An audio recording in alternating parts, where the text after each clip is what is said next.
Hoje o Central Piauí recebe a professora Lourdes Mello, já foi candidata a prefeita de Teresina e desta vez é pré-candidata à Prefeitura de Teresina. Professora, seja bem-vinda ao Central Piauí. Muito obrigada por vocês terem feito esse convite para mim. Como é que é o nome do espaço aqui? Central Piauí. Central Piauí. Espero que eu possa transmitir, né, o que eu desejo, dependendo também das perguntas que for abordada. Mas, primeiramente, eu gostaria de dizer o seguinte: meu nome é Lourdes Mello, sou do PCO, Partido da Causa Operária. Todas as eleições, a gente participa das eleições, mesmo na adversidade, né, por conta dos recursos que são destinados para os grandes, né? Por exemplo, nós temos cerca de 224 municípios. Esses municípios é o enraizamento da política. Tem candidaturas a prefeitos em todas as cidades. E nós participamos das eleições porque a gente acha que o momento é oportuno de você estar conversando, mostrando as suas ideias para a população. Mesmo, como eu disse, no tratamento desigual dos recursos que deveriam ser de forma igual para todos os partidos. Tem partidos milionários que recebem muito fundo partidário, fundo eleitoral. Tem partidos que são dos mesmos agrupamentos oligarcas. Mas a gente não recua. Nós estamos aqui para colocar para a população, para chamar a população a reconhecer as ideias do PCO, Partido da Causa Operária. Nós não acreditamos em eleição. Por exemplo, agora, nesse exato momento, nós temos o Lula, né, que é o presidente da República, nós temos o Rafael, que é o governador do estado. Possivelmente você tenha outro que também seja do PT, e o povo vai votar. O povo vai votar, apertar o dedo numa urna ou numa urna mesmo. E quando for no outro dia, nada vai mudar. Nem com as propostas que possivelmente eles possam estar apresentando. É aquela história, né, que eu posso até comparar. Na história da Bíblia, né? Que houve uma chamada de rebelião do povo, que tinha um segmento do povo que dizia assim: mata, crucifica, mata, mata. Aí depois que eles mataram, que foi Cristo, né? Aí ficaram tristes, cabisbaixos, porque nada vai acontecer. Depois das eleições, a fome vai continuar, o desemprego vai continuar, a falta de moradia vai continuar, e assim por diante. A senhora acredita que se o Fábio Novo for eleito, vai continuar tudo da mesma forma, mesmo estando alinhado com o governo do estado e o governo federal? Não, eu estou falando que a eleição em si não altera a questão da economia e do sofrimento da população. Entendeu? Ainda não foi feito o seu registro de candidatura no Tribunal Regional Eleitoral. A senhora, de fato, será candidata à Prefeitura de Teresina? Nós seremos candidatos, está tudo dentro do prazo, estamos fazendo os trâmites necessários e seremos sim candidatos. Já tem data para a convenção partidária? A nossa convenção ela foi feita. Ela foi feita de uma forma assim, mais basicamente entre nós do partido, não teve aquela propaganda. Primeiro, sabe o que aconteceu nessas eleições? Um fato. A eleição hoje ela é curta, é uma eleição muito pequena em termos de tempo.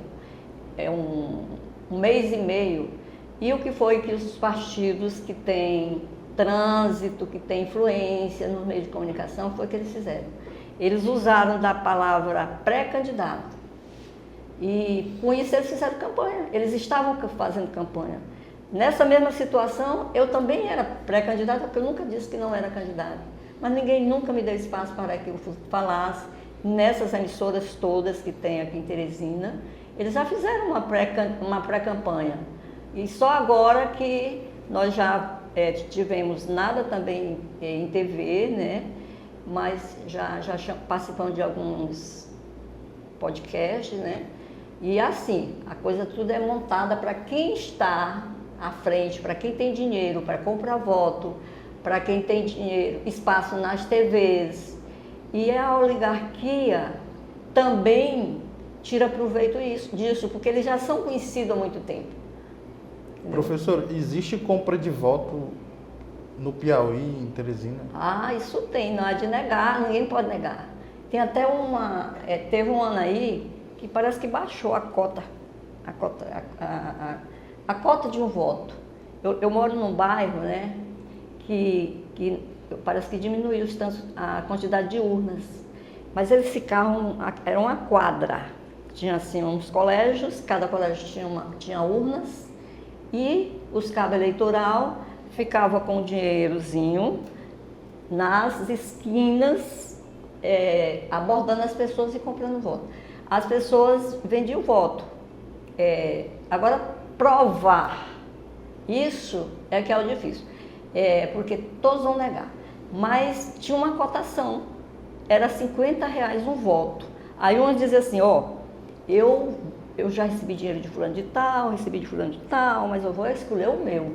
E assim, era engraçado, né, as eleições. Eu fazia igual o meu neto diz, é engraçado mesmo. Eleição é um negócio que não tem credibilidade, a pessoa vende o voto e tem as pessoas que compram e as que vendem. Não adianta ser demagogo e dizer que não tem. A senhora já participou de 3 eleições da Prefeitura de Teresina, essa será a 4ª vez, o que lhe leva a acreditar que a senhora dessa vez pode ser eleita? Eu não digo que vou ser eleita, que posso ser eleita.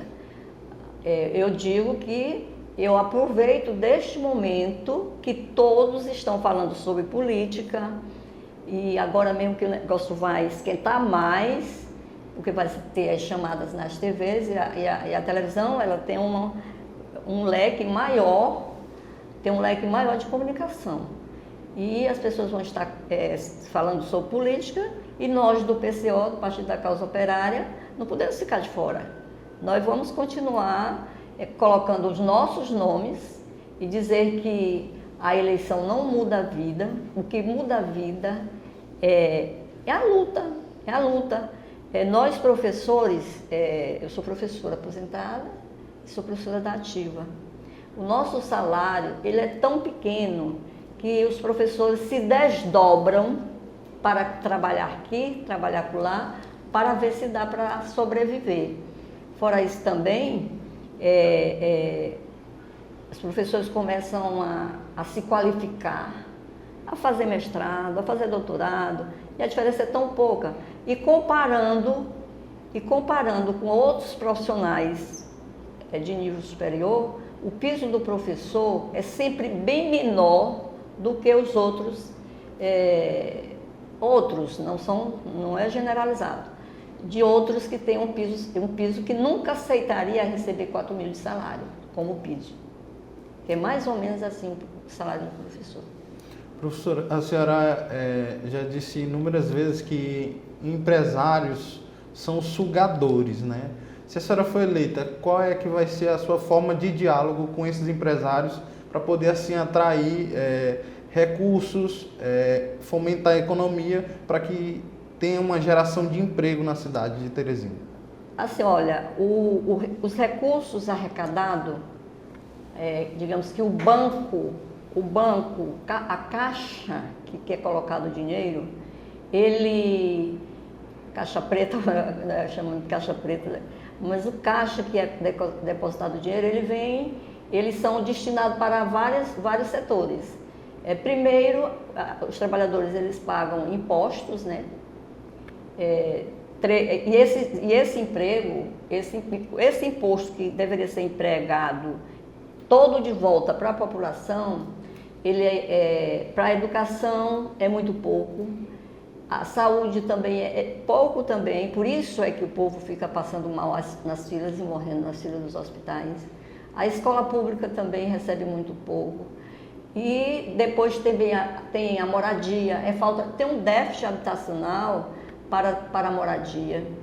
Tem também a questão do próprio desemprego, a juventude, não sei percentual, quanto é que existe de desemprego hoje em Teresina, né, que é a capital. E tem também a agricultura, né? O pessoal do agronegócio, eles abocanham muito dinheiro para explorar na agricultura, e eles mesmos produzem para exportar soja, para fazer, digamos assim, ração para animal, e o pequeno agricultor vive de migalhas. É muito difícil a gente morar num país, principalmente num município. Mas quando eles exportam, você não acredita que gera economia para o país? Deixa eu lhe falar aqui, deixa eu concluir aqui. Nós moramos num estado que é um estado que é muito quente. Eu já passei por uma situação que eu tive que ficar no sol, numa roça. Ele sofre pra caramba. É mosquito, é espinho, é sol, é falta d'água, não tem a tecnologia, não tem a irrigação para o pequeno agricultor. Mas mesmo assim ele insiste, a grande maioria insiste em ficar trabalhando na roça. E a juventude, às vezes, vai para a cidade para buscar uma melhoria e, às vezes, pega meus alunos, por exemplo. Meus alunos eu vejo poucos são os que conseguem ascender numa profissão que lhe dê algum ganho. São poucos, é muito pequeno, mínimo mesmo. A maioria é trabalhador braçal, é trabalhador de supermercado, é assim. E o grande desvio, o grande roubo mesmo é para pagar os banqueiros. Os banqueiros, eles recebem do nosso recurso, da nossa economia, cerca de 50% vai para os banqueiros ficar cada vez mais ricos. Mas a senhora ainda não falou como é que vai ser feito esse trabalho de diálogo da senhora com os empresários, se a senhora for eleita. Nós não temos diálogo acordo com o empresário.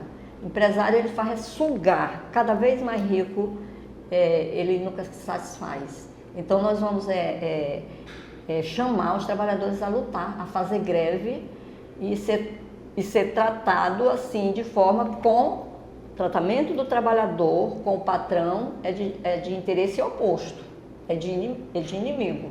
Ele só quer sugar o sangue do trabalhador para ficar cada vez mais rico. A senhora também, em outras oportunidades, já declarou ser a favor da reforma agrária, né?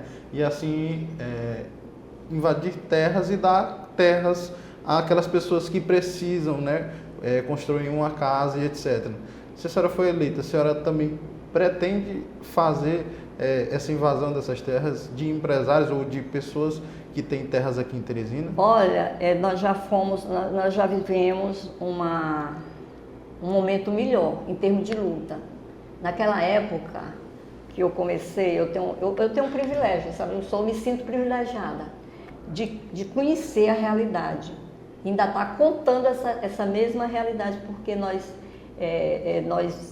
começamos a vida de luta. Nós fundamos o PT, nós fundamos a CUT, nós fundamos o sindicato. Tudo que era vindo da ditadura militar, eles eram interventores nos sindicatos. Foi na época que o Lula também começou a lutar lá no ABC, fez greve. E aí, o lema da reforma agrária era reforma agrária sob o controle dos trabalhadores, na lei ou na marra. E agora o negócio arrefeceu, porque o próprio governo, o governo do estado, destina muitos recursos para o agronegócio. Por isso não tem acordo com o empresário. Então também a senhora não é a favor do agronegócio? Não, o agronegócio ele é para explorar, enriquecer e cada vez mais ricos eles ficam, mas a vida do trabalhador não tem. As pessoas passam fome. Eu queria um pouco d'água. Como professora, quais são as suas propostas para a educação em Teresina? Olhe, a educação em Teresina, deixa eu beber um pouco d'água.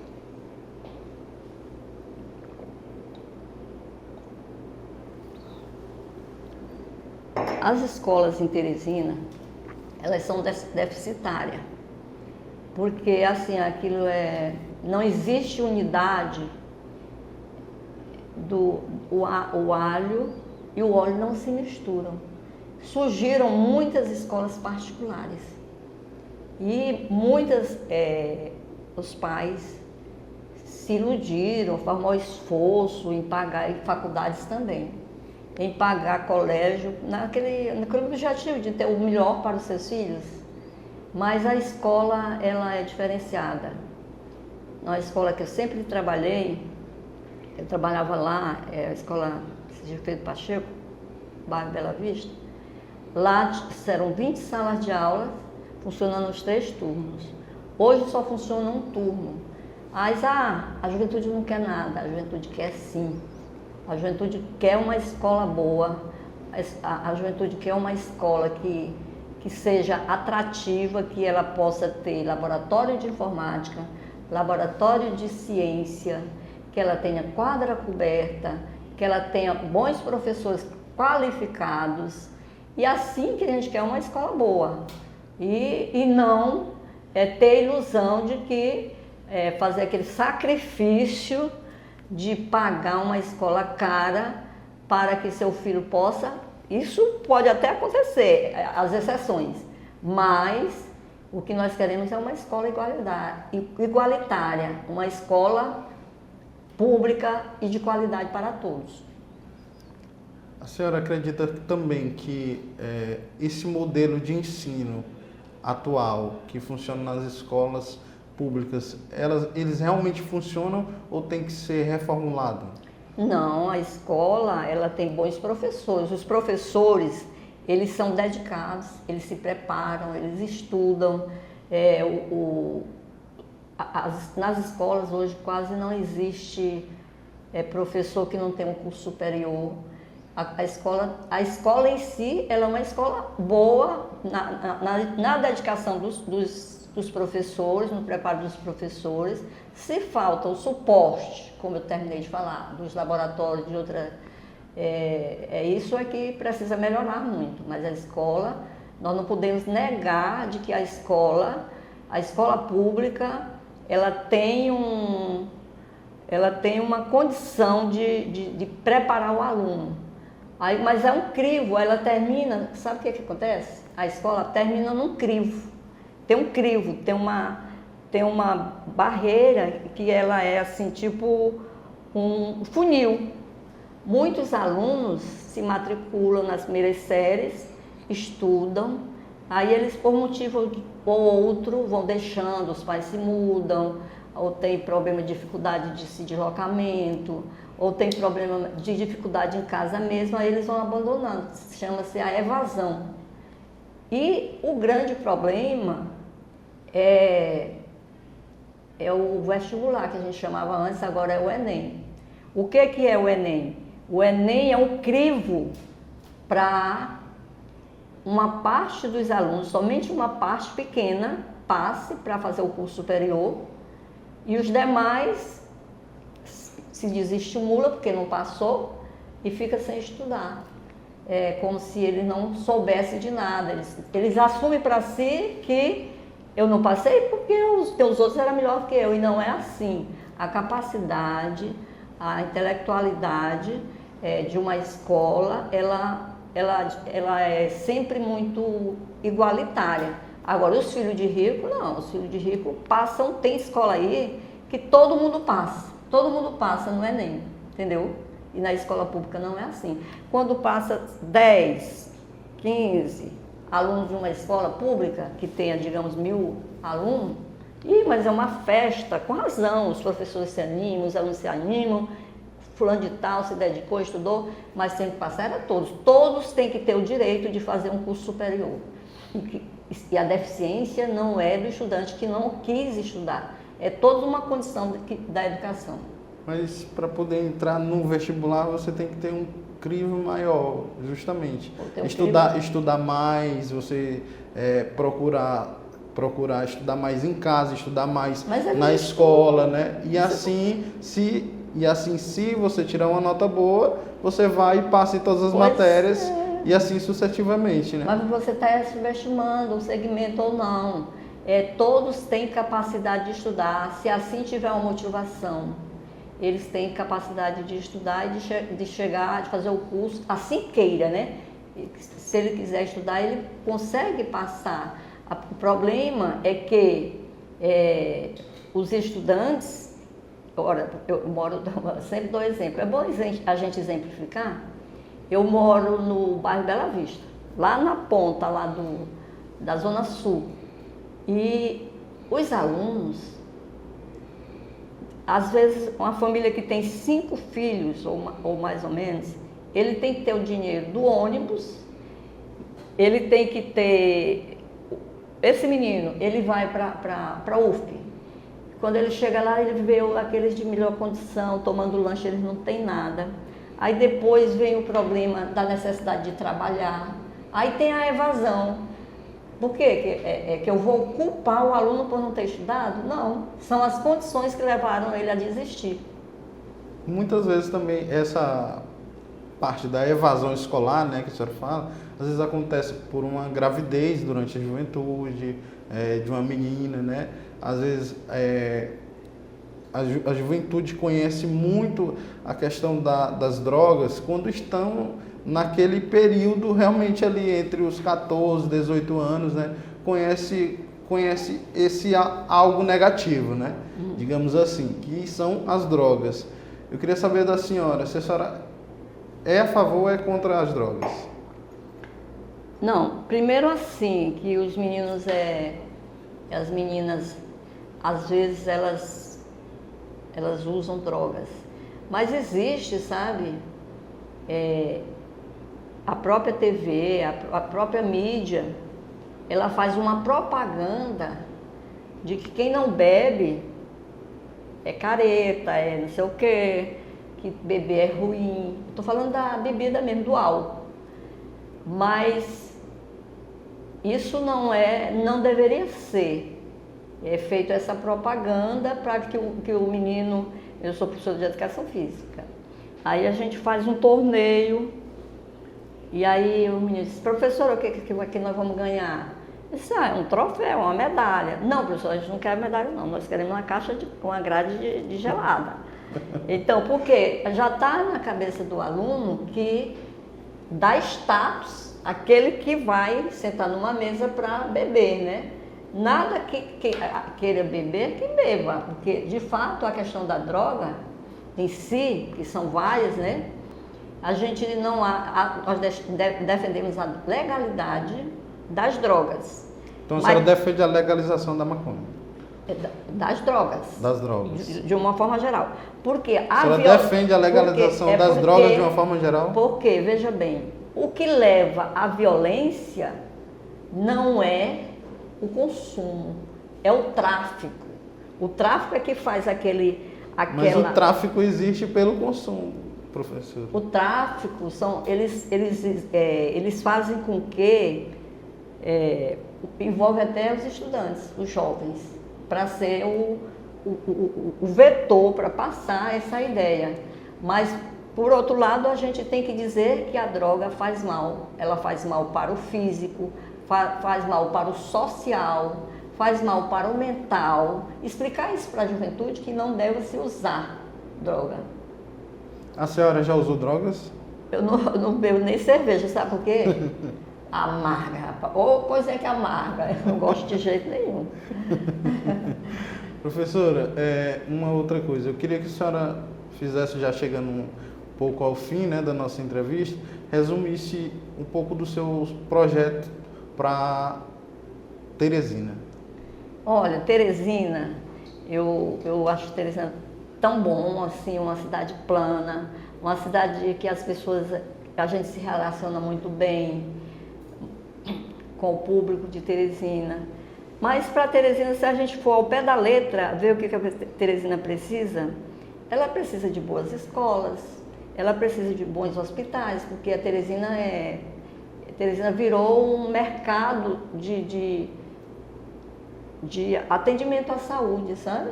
E para você fazer um exame, porque é gente demais para ser atendido, um exame pelo SUS demora muito, as pessoas às vezes moram nas portas dos hospitais. Então, outro dia eu levei uma queda, né? Aí quando eu cheguei lá na UPA, precisando fazer um curativo, a médica disse, tem esse monte de gente aqui na sua frente. Aí eu olhei, realmente vou já embora que eu não estou doente não. Era gente desmaiando, era gente vomitando, era gente já mesmo morrendo. Por quê? Porque a saúde está mesmo numa situação de penúria. Então, precisa muito recurso. Como é que a gente poderia resolver a situação? É tendo dinheiro, não desviando para o agronegócio, não para os banqueiros, não para os empresários, e que tenham uma saúde de qualidade. Outra coisa, os dados assim não são muito precisos, né? E quando o governo fala, tanto o municipal como o estadual, dizem que já tem o saneamento, esgotamento sanitário, e não é verdade. É tão pequeno que eu não vou nem sonhar que meus netos possam vir ter esgotamento no bairro que eu moro. Não tem. Aqui dali é muito básico, distante, né? Que não vai chegar possível eu ver, e nem meus netos. Porque é feito a conta-gota. O que Maquiavel diz? Ele diz, olha, o governo, ele sempre faz a conta-gota.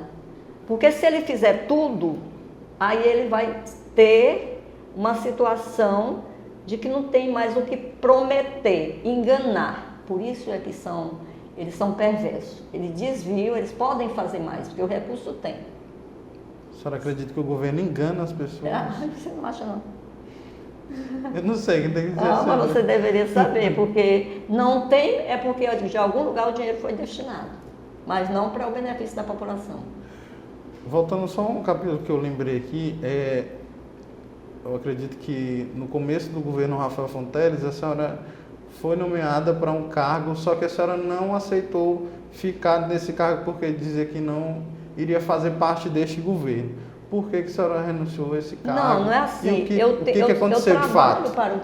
O Estado, tem o governo, tem o município, tem tudo. Eu trabalho para os órgãos municipais e estaduais. Mas não é aquilo. Você sabe o que eu gostaria de fazer? Aqui que eu também já trabalhei muito, já estou boa de me aposentar, já estou na época de me aposentar. Eu gostaria de trabalhar com os quilombos, com os quilombolas. E aí eu ainda vou até pleitear, porque são cerca de 200 quilombos que tem no estado do Piauí, aproximadamente.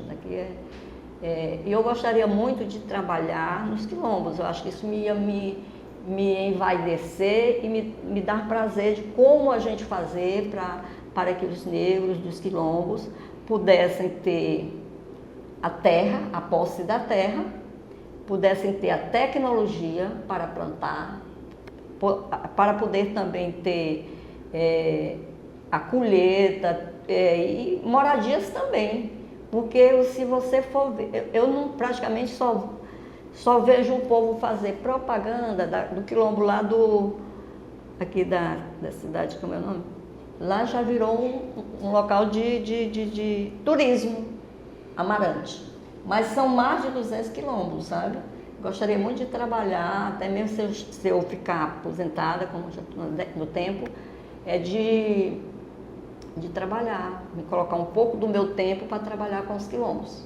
Por último, eu queria que a senhora fizesse uma análise aí dos principais candidatos que estão colocados, destacados pelas últimas pesquisas, né?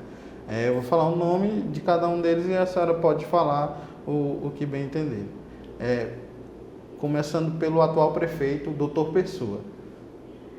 Olha, Dr. Pessoa, eu até que me esquivar de estar fazendo avaliação de qualquer um, não do Pessoa, do Fábio Novo, são muitos, né? São 10, né? Porque eu prefiro muito mas de fazer um debate na presença deles. Entendeu? Porque sei lá o que passa na cabeça desses aí, de repente eles vão dar para trás e até agora eu não posso provar ou não se eles têm algumas provas, porque tem os laranja, né? Nós somos... Tem um laranja? Tem os laranjas. No Brasil a gente tem cerca de 35 partidos. Desses partidos, você pega a ponta lá de cima, que são dos partidos dos oligarcas, os partidos que recebem muito dinheiro. No meio fica os laranjas, que a gente não sabe nem de onde eles vêm e para que eles estão prestando serviço, porque são laranja. E tem embaixo, que são aqueles que a gente já conhece, que ou bem ou mal, eles se esforçam, que são os partidos dito de esquerda, né? Que eles, pelo menos, falam, né? Que pode ter equívoco aqui e acolá, mas eles estão dispostos a fazer a luta do povo. A senhora não gostaria de fazer essa análise dos candidatos? Não, não vou dar nota, não vou nomear, não vou dar nota. Estou fazendo o que tem o laranja, tem os grandes Em termos gerais, como é que a senhora avalia os 3 principais candidatos que estão postos aí? Doutor Pessoa, Fábio Novo e Silvio Mendes. São os 3 melhores, né? Dentro das últimas pesquisas, claro, né? Dos institutos. Não vai pegar bem, eu estava falando aqui, que depois ele não vai rebater. Mas todos eles não levam a nada, eles já estão muito viciados. Tem, o Silvio Mendes quanto mandato ele já teve? 2. 2 de prefeito, mas já esteve na Secretaria de Saúde. Quem foi o outro? Você está falando Doutor Pessoa, Fábio Novo. O doutor Pessoa está aí tá em voga, né? É muito engraçado. E Fábio Novo do Partido dos Trabalhadores, que foi seu primeiro partido, né? No caso, o meu primeiro partido não foi o PT. Mas, não foi. Deixa eu dizer, o Fábio Novo, como prefeito, ele já foi prefeito? Não foi prefeito. Pois é, ele está aí pleiteando e vamos esperar que esteja um debate para eu fazer meus argumentos e propor para ele que faça uma gestão que venha defender a população pobre, que é a população trabalhadora. Pré-candidata, uma outra coisa, só realmente para finalizar essa aqui, a senhora é natural de Pedreiras, no Maranhão, Sim, não é isso? E já mora em Teresina, já tem bastante tempo. A senhora chega a ser considerada como uma forasteira? Não, pelo contrário, nós vivemos, eu sou uma mulher que eu sou do mundo. Agora eu me adapto no lugar que eu chego, né? Eu já tenho tanto tempo aqui que às vezes eu esqueço que sou do Maranhão, mas eu sou do Piauí. Eu esqueço que sou do Maranhão, né? Penso até que sou do Piauí. Mas não, lá era muito bom, tenho muita saudade da minha convivência com meus amigos, com minha família, e lá era bom demais, tem o Rio Mearim, e hoje estou aqui também, mas gosto muito de Teresina. Eu queria lhe agradecer por essa entrevista, por suas palavras e deixar aqui aberto sempre o espaço para a senhora. Pode estar certo, muito obrigada, viu?